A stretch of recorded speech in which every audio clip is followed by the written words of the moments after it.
icon of civil rights history tells her own story in words and song. I question America. Is this America, the land of the free and the home of the brave? If I hate you because you hate me, I'm no better than you are. Fannie Lou Hamer's America. The following program contains mature content, including racial epithets used in historical context and descriptions of violence. Viewer discretion is advised.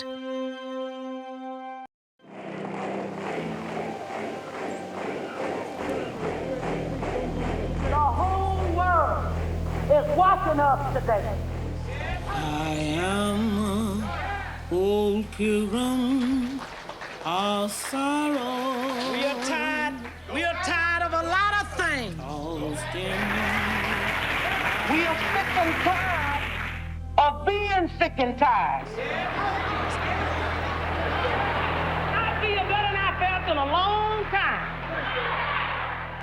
Cause all of these people here, we got to do something. And we've been down so long, we ain't got no other way to go but up.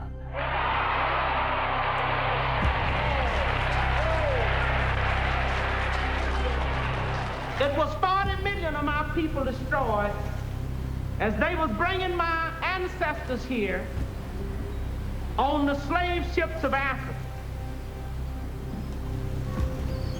I can forgive easily for a lot of things, but when white America taken my name, that was a crime. My name is Mrs. Fannie Lou Hamer. I'm Mrs. Fannie Lou Hamer. One day you'll be proud when you can say, Senator Fannie Lou Hamer, because I'm on my way, baby.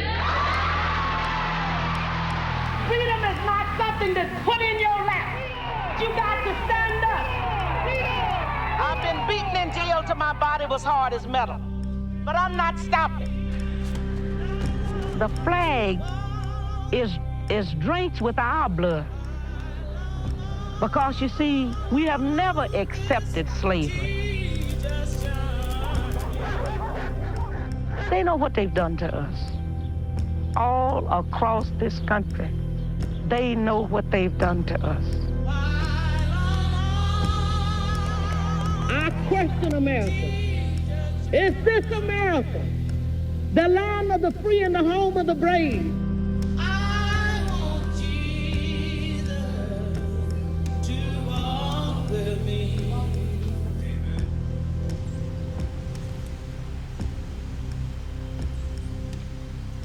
When and where were you born? I was born 1917 in Montgomery County, October 6th. You born on plantation? I guess I was. You know the name of the plantation? No, I don't. I know my parents moved from Montgomery County when I was 2 years old, and they moved to Sunflower County. Going to the plantation then? Yes, my parents moved on a plantation. When I was 2, they moved with a landowner about 4 miles and a half from here, almost to W. Brandon's plantation. And that's where my father and my mother worked as sharecroppers quite a long time.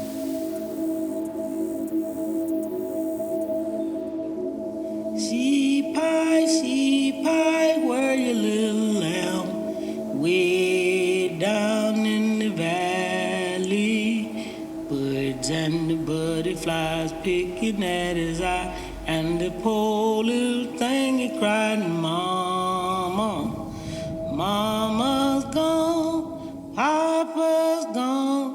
They shall bring some horses, white and black, speckle and gray, all them pretty little horses. When you wake, you'll eat a pancake and ride a pretty little pony. Go to sleep, go to sleep, go to sleep, a little baby.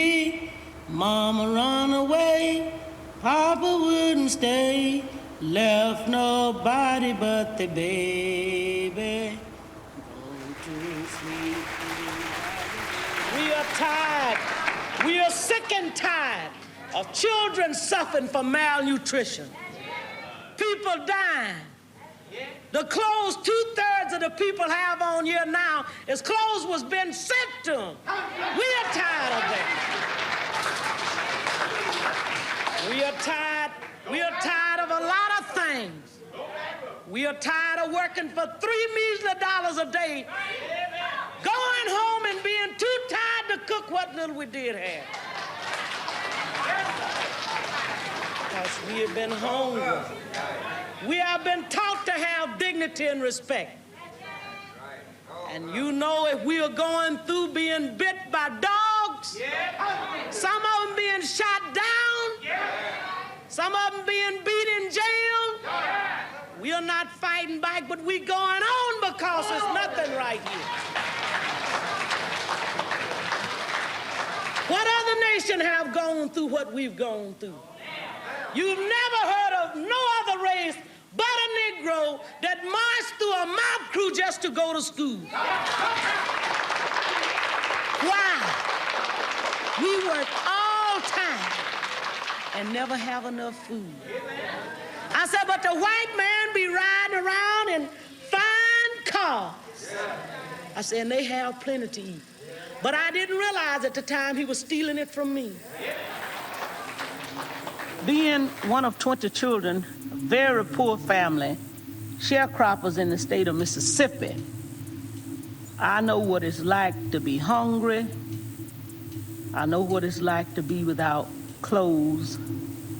I know what it's like to be without food, to live in a 3-room house with no washroom facilities, just a 3-room shack. So in my earliest childhood,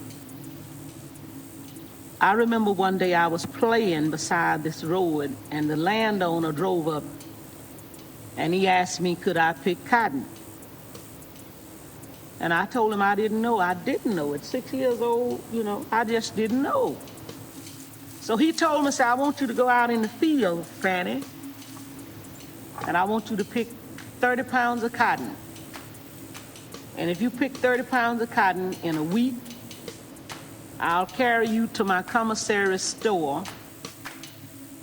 and I'll let you get some of the things that you want to eat. So don't you like Cracker Jack? That was exciting because I'd never had them. So I went out in the field and I told my parent, and my mother asked me, did I want to try it? And I told her I did. And she told me, said, now, we won't let you cheat. If you pick it, we'll say you picked it. But if you don't pick it, you don't get it. So this made me work very hard. But that week I did pick 30 pounds of cotton. That Saturday, the landowner did keep his promise. He carried me to this commissary store. He gave me some Cracker Jacks and cheese and the Daddy Wide Leg sardines. But I didn't realize what he was doing other than that, because the next week I was tasked 60 pounds of cotton. By the time I was 13 years old, I was picking 200 and 300 pounds of cotton.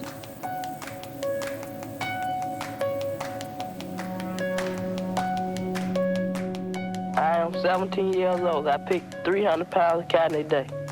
I am 9 years old. I help my mother pick cotton. I pick 100 by day. I am 14 years old. And I help my mother pick cotton. I can pick about 200 a day. Now, at first, I really couldn't understand what it was that made us never have enough food. We worked all the time, but we never had enough to eat. We never had a chance to go to school. So my first reaction to my parent, especially to my mother, was to raise the question to her and ask her, how come we wasn't white? Now that was my first really being told off and read off at the same time. Because my mother told me, said, child, you don't understand what I'm saying now, but as you get older, you'll understand. There's nothing wrong with you being black. And I don't want you to forget that. Said if God had wanted you to be another color, you would have been another color. Said don't be ashamed of being black. And respect yourself as a child. And as you get older, respect yourself as a black woman. You might not understand what I'm saying now, but one day you will understand.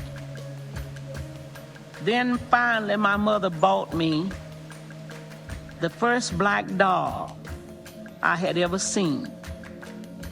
But the only doll that she ever bought me was a black doll. And what my mother was doing, I couldn't understand it then, but I understand now. She was at that time teaching me to respect myself. My mother's mother had 23 children, 20 boys and 3 girls. She was a slave. And we know, as well as you know, that this country was built on the blood and the sweat of black people. And all we are saying to you today, now what you have done in the past, you've done that. But we can't let you get away with just trying to wipe us out as human beings.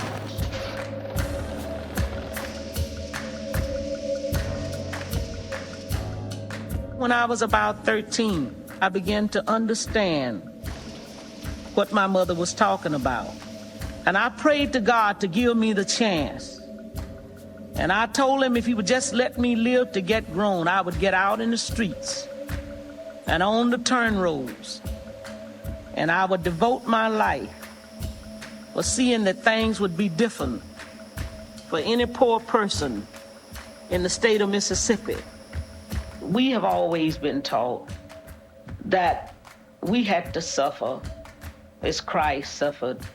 But I think in terms of what David had to do, David was a shepherd boy, but it did come in a time in his life he had to slay Goliath. Jump down, turn around, pick a bale of cotton. Jump down, turn around, pick a bale of day. Oh, Lord, I'll pick a bale of cotton. Oh, Lord, pick a bale of day. Jump down, turn around, and pick a bale of cotton.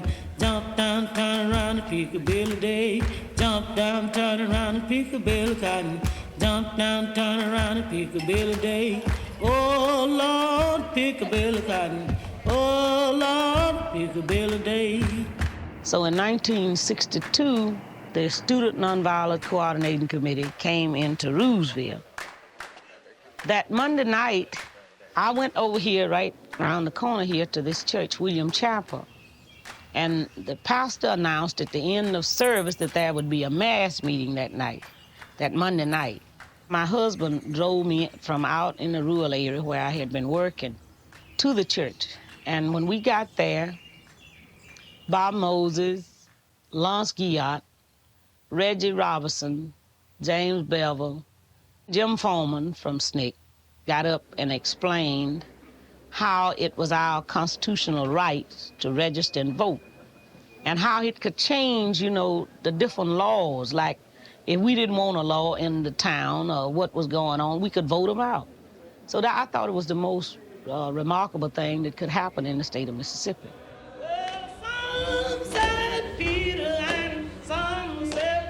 I'd never heard until 1962 that black people could register and vote. I'd never even heard that that was in the Constitution. Well, we go in and live with people, live in their homes, trying to get them to the point where they lose some of their fears. We have to cut across generation of fear. I went to a SNCC conference in Nashville, Tennessee in November 1962. And the first time I had a chance to just sit next to a white person, I've never been that nervous in my life. SNCC is the type of people, they call them far left, radicals, beatniks, and all of this kind of thing. But they still is willing to go into areas. They work with the people that's poor, they work with the people that never had a chance to be treated as a human being. And if it's necessary, some have already done that, has given their lives for the cause of human justice. We would go to places to go in to do voter registration, and we'd talk to people, and we would tell them we was coming back the next day, and by the next day somebody would be done got to them, and they wouldn't want to talk with us. We would be harassed, and we know cars would be passing the house loaded with white men, and trucks would be passing there with guns hanging up in the back.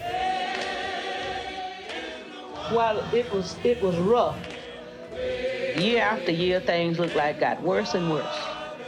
The Student Nonviolent Coordinating Committee helped to build confidence in people that they was just about to lose all hopes, and that's the truth.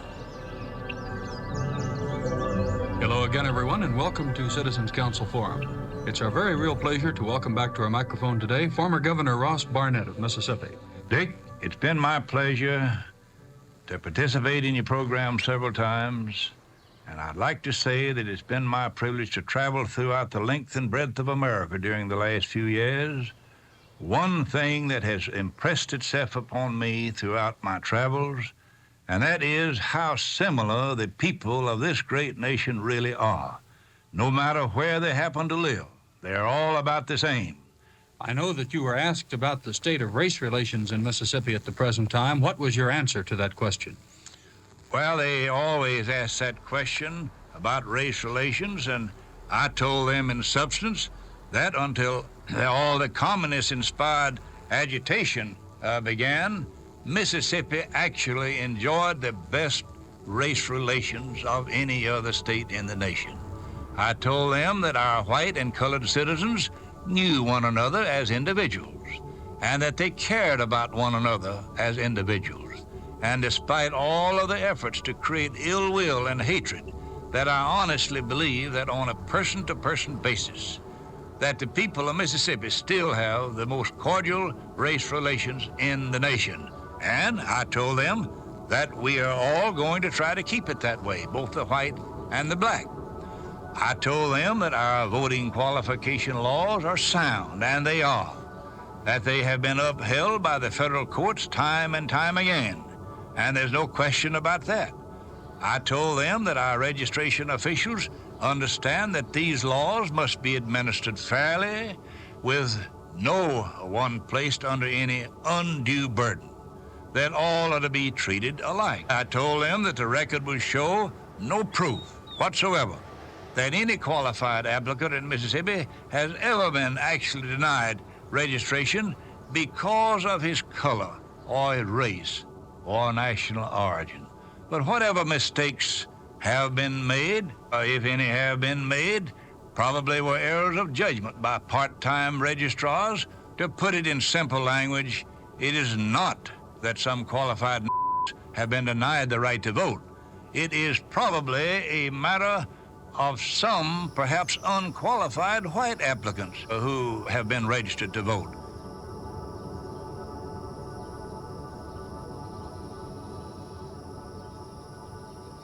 I began from the first beginning, August the 31st in 1962, that I traveled 26 miles to the county courthouse to try to register to become a first-class citizen. I was met by my children when I returned from the courthouse, and my girl and my husband's cousin told me that this man that we had worked for was raising a lot of cane. And about that time, the man walked up, Mr. Marlowe, and he said, "Is Fannie Lou back yet?" So my husband said, "She is." I walked out of the house at this time. He said, "Fannie Lou said you've been to the courthouse to try to register, and we are not ready for this in Mississippi. I said, well, I didn't register for you. I tried to register for myself.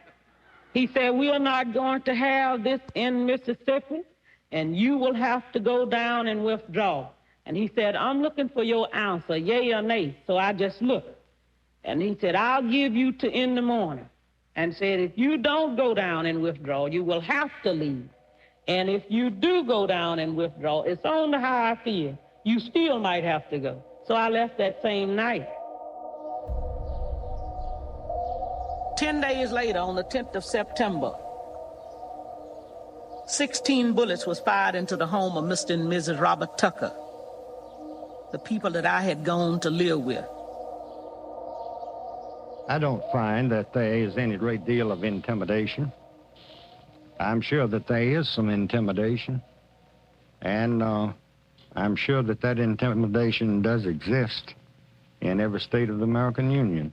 My name is Charles McLaurin. I work in voter registration in Sunflower County.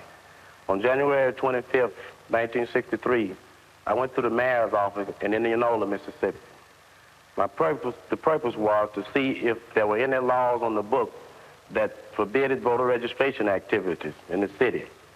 The mayor jumped from his seat and said, you black son of a bitch, don't you come in here arguing at me. I told him that we were there to do voter registration, and that if there were any laws that forbidded it, to let me know. And he said no. I turned to walk away, and he called me back, said, go out and teach everybody in the town. I don't care. But if you go into any churches, I will cut off the tax exemption. For instance, you had some 28 to 30,000 qualified in the state to participate in the last campaign for Congress, which took place just a few weeks ago. And of that 25 or 30,000 that could have participated, there were only about 4,500 votes that were cast. The trouble is that the it's like the white man, was not interested. My name is Jesse Harris, and I participate in voter registration in the Mississippi Delta. It was during 1962. I was arrested in Jackson for contempt of court and fined $100 fine and 30 days in Hinds County Farm. The first time I was beaten was in Hinds County on the elevator when the officer asked me my name and where I'm from, and I told him I was from Jackson. And so he beat me and he hit me side the head in the back and things. The second time I was beaten on the Hinds County Farm because he asked me where was I from also, and I told him Jackson, and he said, are you one of those Freedom Riders? And I told him I didn't know what it was, so he beat me. We are not going to tolerate any group from the outside of Mississippi or from the inside of Mississippi to take the law into their own hands. We are going to see to it that law and order is maintained, and maintained Mississippi style. If I hate you because you hate me, I'm no better than you are. And all we want to do is to make these people understand that we are human beings and we can work together in this country. And to have a democracy, that's what we're gonna have to do. And I think about the turmoil and the things that's going on across the country, and it carries me a long way back. It carried me back to the early 60s when a young man living in a place called Liberty, Mississippi, his name was Herbert Lee. He had 9 children. He was shot down by a state representative. It carries me back to 61, to the time when Reverend Lee at Belzona was on his way home and was shot going in his driveway. It brings me up unto other people that have been killed. And it brings me then to 1963, when I was arrested in Winona, Mississippi. I had been to a voter registration workshop, they were just training and teaching us how to register, to pass the literacy test. And it was giving us enough training that we could tell other people, how to pass the literacy test. We finished the workshop, and then we got the Continental Trailway bus to come back to Mississippi. And we got to Winona, Mississippi, I would say about 10:30 that Sunday morning. And 4 people got off of the bus, to use the restaurant to get food, and 2 people got off to use the washroom while I was still on the bus. When I looked through the glass, I saw the people rush out, and I stepped off to see what had happened. And Miss Ponder told me that it was a state highway patrolman and a chief of police on the inside, and began to tap them on the shoulders with billy clubs and ordered them to get out. And I said, well, this is Mississippi. I saw them when they began to put the 5 people, what was, off the bus, began to put them in the highway patrolman's car. And she said, get back on the bus, Miss Hamer. And then I heard somebody scream from the car that she was in and said, get that one there. And then a white man stepped out of a car and told me I was under arrest. And when he opened the door and I went to get in the car, he kicked me. And they carried me on down to the county jail. Then when I walked in with the 2 white men that had carried me down, and they cursed me all the way down, they would ask me questions, and when I would try to answer, they would tell me to hush. And I was put in a cell with Miss Evesta Simpson. And after I was put in this cell, I could just hear some horrible screams, and I would hear somebody when they say, can't you say yes, sir, nigger? Can't you say yes, sir? And they would call her names that I wouldn't want to go on tape. And she said, yes, I can say yes, sir. So I said. And she said, I don't know you well enough. And I would hear when she would hit the floor again. And finally, she began to pray. And she asked God to have mercy on these people because they didn't know what they was doing. And after a while, they passed my cell door with this young woman, Miss Annelle Ponder. And one of her eyes looked like blood, and her hair was standing up on her head, and her clothes had been torn. And then 3 white men came to my cell, and one of them was a state highway patrolman, and he asked me where I was from, and I told him I was from Rouville, and I guess he called Rouville. And they didn't like me in Rouville because I worked with voter registration there. And when he came back, he said, you damn right. They said, you're from Rouville, all right. And we gonna make you wish you was dead. And they led me out of that cell into another cell. And he gave a Negro prisoner a blackjack. And he ordered me to lay down on a bunk bed. And a Negro prisoner said, do you want me to beat her with this, sir? And he said, you damn right, because if you don't, you know what I'll do for you. And I laid down on the bunk like he ordered me to do. And the first Negro beat me. He beat me until he was exhausted. And after he beat, the state highway patrolman ordered the second Negro to take the blackjack. And during the time he was beating, I began to work my feet because that was a horrible experience. And the state highway patrolman ordered the first Negro that had beat to sit on my feet while the second one beat. And I just began to scream where I couldn't control it. And then the white man got up and began to beat me in my head. I have a blood clot now in the artery to the left eye and a permanent kidney injury on the right side from that beat.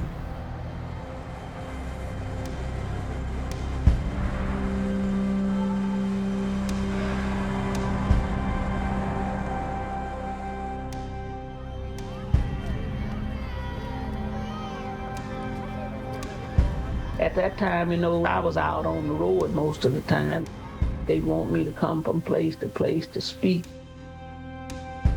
Voter registration and trying to get more people involved. And that's what we worked on mostly that whole summer.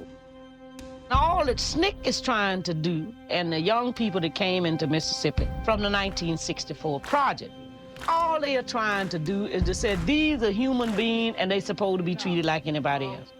Most likely a cop won't try to chunk you in here, but he... The white people in the movement, especially the young people, is just as dedicated, it just as pure in wanting to change for all human beings.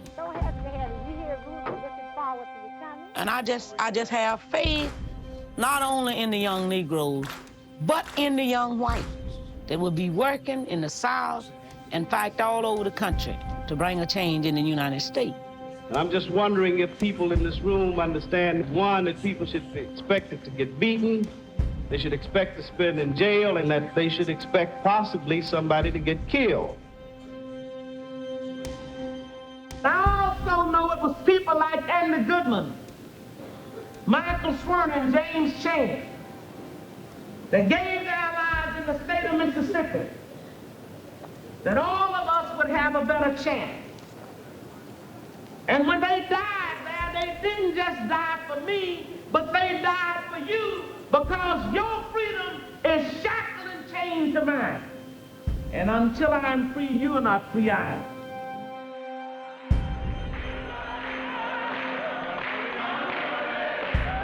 We have organized into the Mississippi Freedom Democratic Party, encouraging every Negro and white who wants a stake in his political future to prove it by getting his name on a freedom registration book. The reason we have a Mississippi Freedom Democrat Party, we wasn't allowed to participate with the regular Democratic Party in Mississippi. When we went to visit the precinct meeting in Rooseville, it was 8 of us, 8 Negroes, and we went up to this polling place where they would hold precinct meetings, and they had this place closed. It was locked up. So we stood at the nearest place, which was right down by the steps on the lawn, and we held our own precinct meeting. We elected our chairman, our secretary, our delegates, and our alternates, and we passed a loyalty resolution. And we moved from the precinct level up to the state. Then on the 24th of April, 24th or 6th of April, 1964, the Mississippi Freedom Democrat Party was organized at the Masonic Temple in Jackson, Mississippi. The Mississippi Freedom Democratic Party is only beginning, and it is beginning on the basis that it believes that a political party should be open to all the people who wish to subscribe to its principles. That means it's open to even the son of the planter on whose plantation you work, if that son has reached the point that he's willing to subscribe to your principles. And there's some people in this room here that was in Atlantic City with us when the delegation went from Mississippi to challenge the seating of the regular delegation at that convention in Atlantic City. On Monday, the 1964 Democratic National Convention will open here in Atlantic City to nominate President Lyndon B. Johnson. We believe that we will be seated in this convention because it is right. When you tell the truth, you don't have anything to hide. The seating of the delegation from the Mississippi Freedom Democratic Party has political and moral significance far beyond the borders of Mississippi or the halls of this convention. It is the very terror that these people are living through that is the reason that Negroes aren't voting, that they're kept out of the Democratic Party by the terror of the regular party. And what I want the Credentials Committee to hear is the terror which the regular party uses on the people of Mississippi, which is what Reverend King was explaining, which is what Aaron Henry was explaining, and which is what the next witness will explain, Mrs. Fannie Lou Hamer.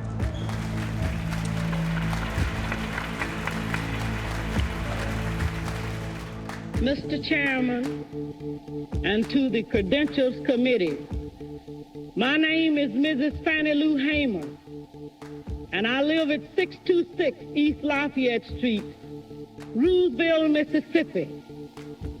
Some Sunflower County, the home of Senator James O. Eastland and Senator Stinney. All of this is on account of we want to register to become first-class citizens. And if the Freedom Democratic Party is not seated now, I question America. Is this America, the land of the free and the home of the brave, where we have to sleep with our telephones off of the hook because our lives be threatened daily, because we want to live as decent human beings in America? Thank you.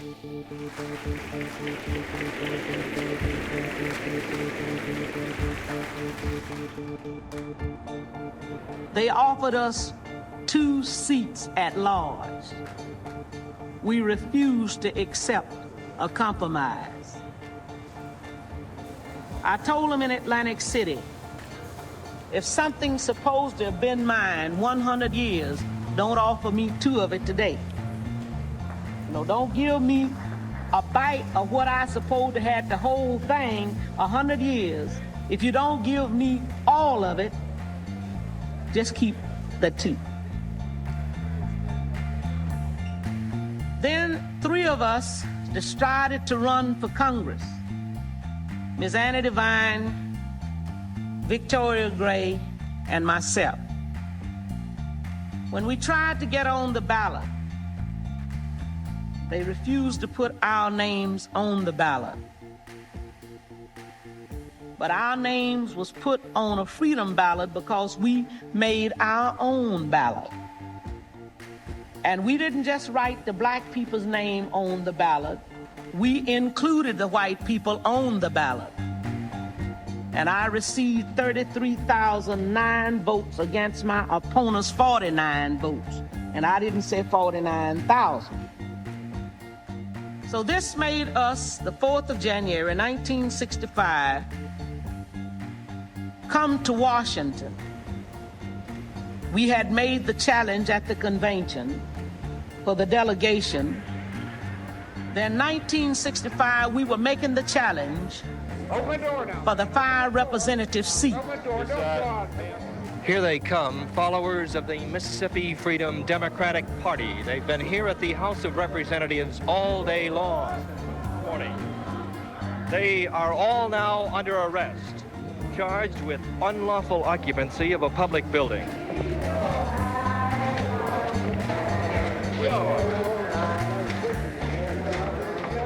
The police officials there at the House, you would have thought we was carrying secret information from the United States to Russia, the way they, acted as though we was carrying a bomb or something. The congressman from my district didn't say anything, but the others said enough, they couldn't even prove to the cell they was telling the truth.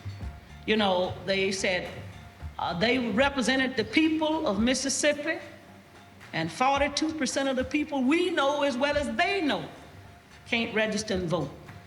And that's why I had to tell the congressmen there and the chairman and the committees that it's now time for America to wake up.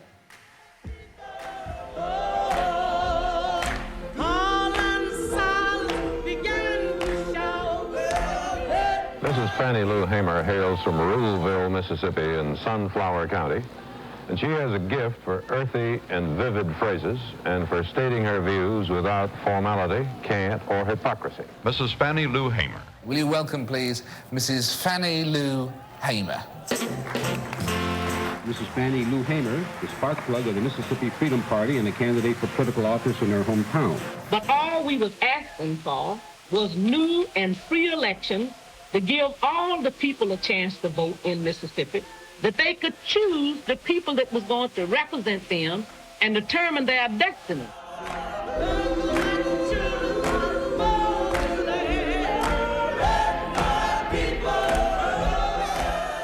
When they had the hearing before the subcommittee on election, they said, well, we won't say you're not right, but if we let you get away with this, they'll be doing it all over the South. I said, well, if all over the South need it, throw them out. Congressman Adam Clayton Powell said, if you go on the floor today, you will be the first Negro women in the history of the United States that have ever gone on the floor of Congress. And I said, you can get your pen and start writing because we're going to make history today. Because we want to see, I want to be on the floor of Congress when I watch another part of democracy go down the drain.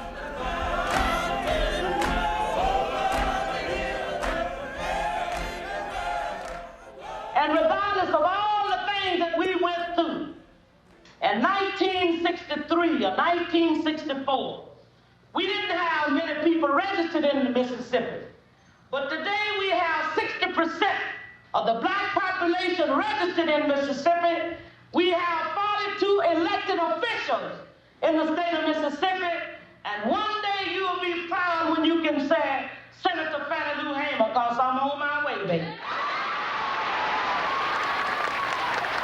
Our top priority is doing what we have to do here in our own country to try to heal some of the wounds that's so very deep.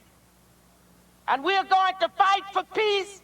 We're going to demand peace until every one of us have peace in this United States.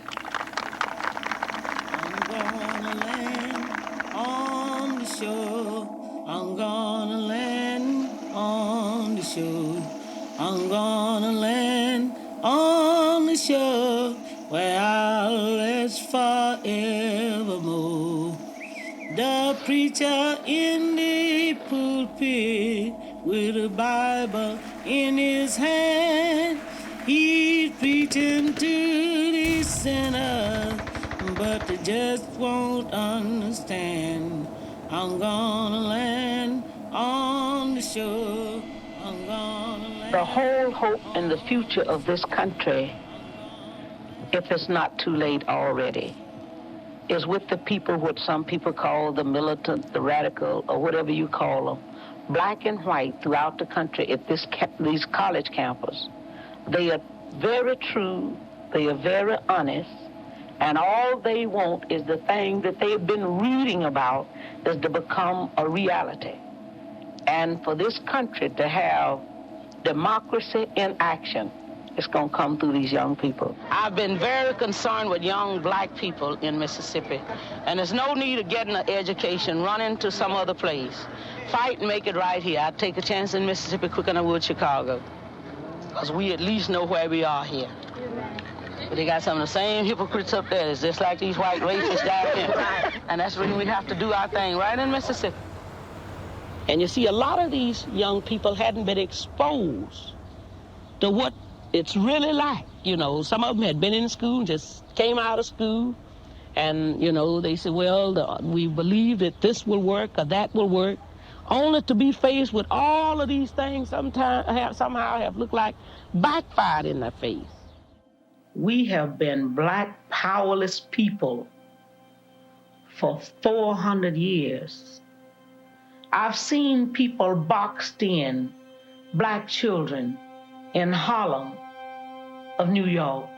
I've seen people boxed in, black people, in Chicago, Illinois, in the slums, with the babies sick, rats eating on the babies. So what we mean by black power is we mean to have not only black political power, but black economic power, to have a voice in the educational system, that our kids will know, not only the black kids, but the white kids should know the kind of contribution that have been made by black people throughout this country. We want to determine some of our destiny. And this is what black power means. We want to have something to say about our destiny. We want black power. We want black power. You see, and I'm really fed up in hearing the word compromise. I've got to get just a little taste of what I suppose had every bit of it 100 years ago.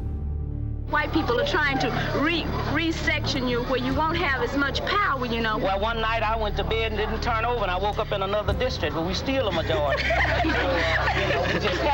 we have to go to court whenever it's necessary. I didn't come to Washington to hear no bills being legislated that they would feed me in 1972. What in the world is going on between 1972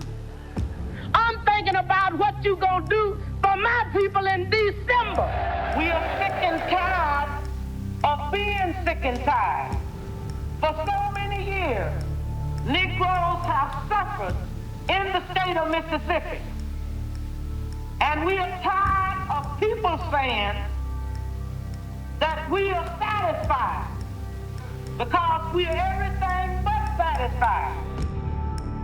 A person that was born in the middle class that have never had to suffer, you know, he can afford to take things maybe easier than I can, and all I've ever done was suffer.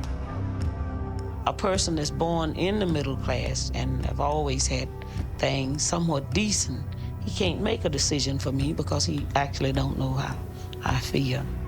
I never will forget, Mr. Wilkins came to me one day from the NAACP that I found out at that national convention was the National Association of the Advancement of Certain People, but it didn't include us in Mississippi.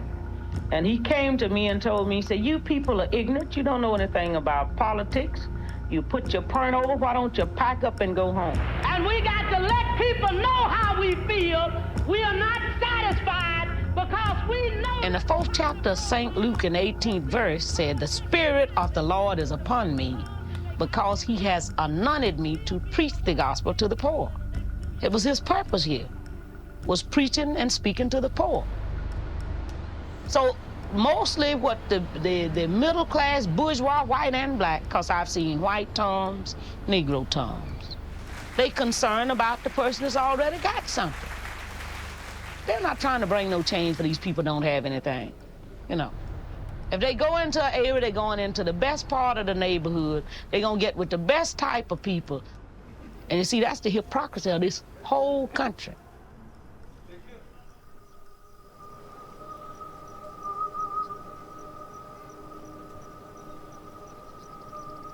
Mississippi is still a very rough place, you know. People is not just walking up like they used to do in the past, walking out, you know, shooting a man down or getting maybe 200 or 300 people carrying you out and lynching you, but it's in a most settled way. You know, they can let you starve to death, not give you jobs. These are some of the things that's happening right now in Mississippi. People in Mississippi are still hungry.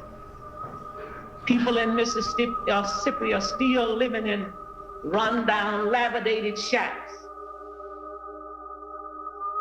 You see, you will have to have experienced it to know what it's about. Because my daughter, that's 17, stayed in the hospital one time, 6 weeks suffering from malnutrition. And it's not because we are lazy. It's not because we hadn't worked hard, but it's because we've never been paid for our work. We're fighting for the rights of all human beings, and we're going about the thing in a very good way, because we know if you give us food, we can eat a few days. But if you give us the tools, we'll produce for ourselves. I just don't want people to have to give me and my people a welfare check. I want some land. We've been able to help a lot of people. We grow our own vegetables, you know, like butter beans, peas, okra, potatoes, peanuts, started this pig bank program.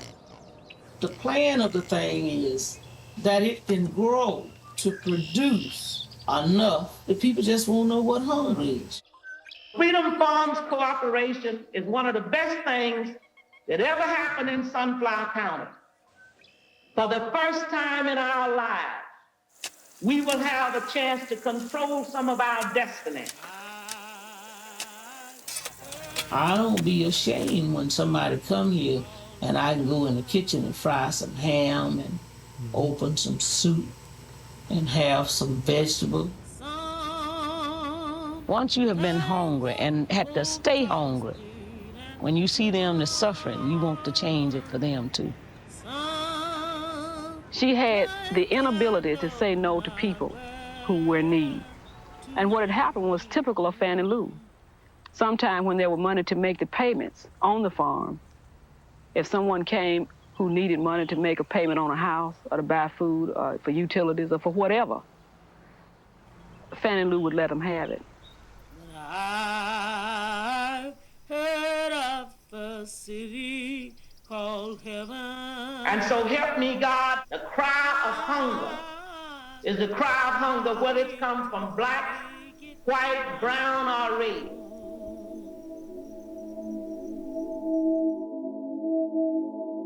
Today, I'm not ashamed of being black. I'm not ashamed of my history. That was 1962. Nobody knew that I exist. Nobody. And I hadn't heard of them either. And then one day, the 31st of August, I walked out off the plantation. And from that time up until now, I met a lot of people.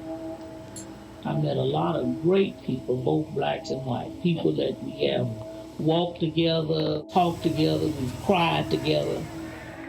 It's been very interesting to me. There's some good people in this country. That's what gives me strength to keep going. Just like somewhere in Mississippi, whether he's afraid to speak out or not, somebody here is good. Some of these white people. And one day they'll speak out. And until that time, I have to fight until he gets the nerve to say, we're gonna fight together.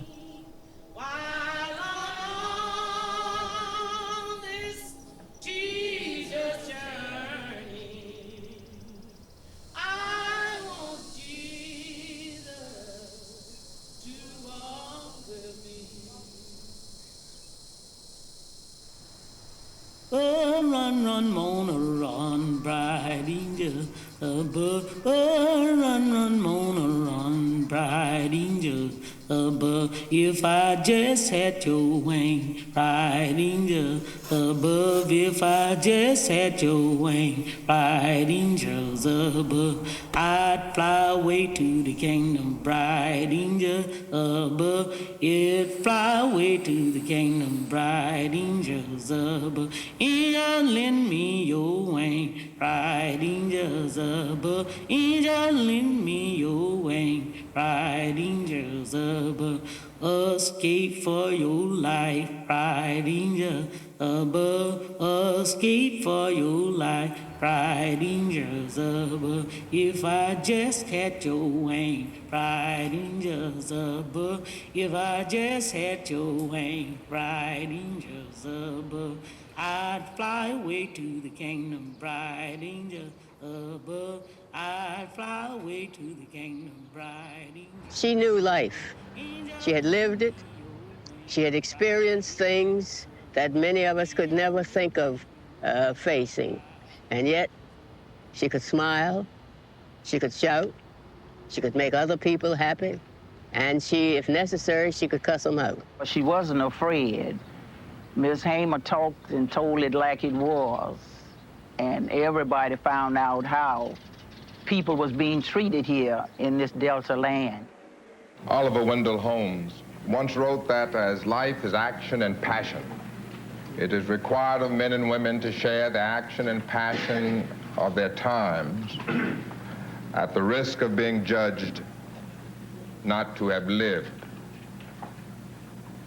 By Holmes's standard, Mrs. Fannie Lou Hamer truly lived and leaves to us today an irrevocable legacy of service, of commitment, of sacrifice, and of love. It's hard for me to stand up and sing the national anthem. I stand up and I work my mouth, but I don't always come through with the verses. Oh, say, can you see by the dawn's early light what so proudly we hail? Because actually the land of the free and the home of the brave have met the land of the tree and the home of the grave for so many of us. See, Mississippi is not actually Mississippi's problem. Mississippi is America's problem. Because if America wanted to do something about what has been going on in Mississippi, it could have stopped by now. You see, the flag is drenched with our blood because, you see, so many of our ancestors was killed because we have never accepted slavery. We had to live on it, but we've never wanted it. So we know that this flag is drenched with our blood. So what the young people are saying now, give us a chance to be young men, respected as a man. As we know, this country was built on the black backs of black people across this country. And if we don't have it, you ain't gonna have it either, because we gonna tear it up. That's what they saying. And people ought to understand that. I don't see why they don't understand that. They know what they've done to us.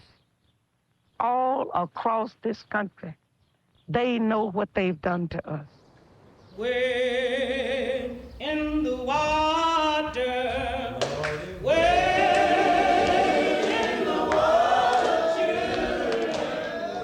We are not dealing with men today. The 6th chapter of Ephesians and 11th and 12th verse, they put on the whole armor of God, that he may be able to stand against the wiles of the devil. The 12th verse says, for we wrestle not against flesh and blood, but against power, against principalities, against the rulers of darkness of this world, spiritual weakness in high places. And people, whether you believe it or not, you better remember this today.